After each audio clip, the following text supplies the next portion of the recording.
Welcome world to the Crying Stones broadcast. Self-professed Bible preachers have an obligation to speak to the issues of the day from a Bible perspective, and they're largely failing. Christ said, "I tell you that, if these should hold their peace, the stones would immediately cry out." So here we are. President Trump has declared that on May 17, 2026, America will rededicate itself to God. If this were a sincere effort, similar to what King Josiah did after finding the lost book of the law during temple repairs, WBC would welcome this with tearful thanks to God that His word has had free discourse amongst the rebellious of this nation and drawn them to the light. Given how the truth is treated in this nation, please forgive us if we have a slight skepticism and perhaps even some cynicism in our reception of this news.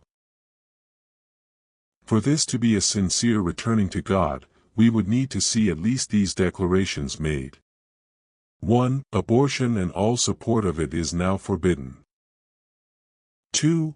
Sodomy and all its variations are again crimes, and no recognition of them as anything other than abomination in the eyes of God are allowed as elements of statecraft and diplomacy.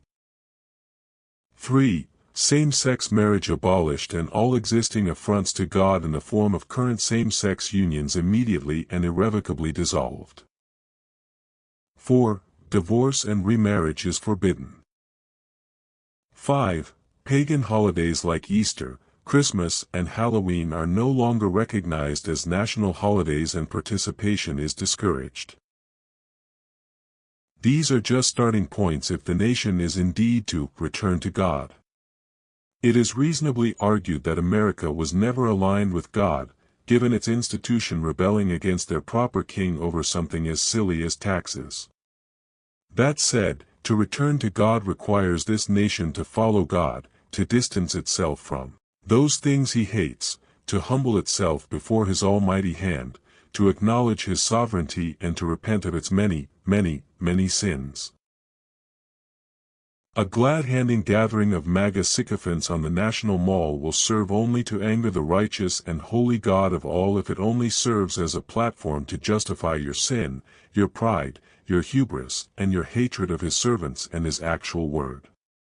Bumper sticker: Gandhi-esque philosophy. Pseudo-religion is not Christianity, and it is not following God.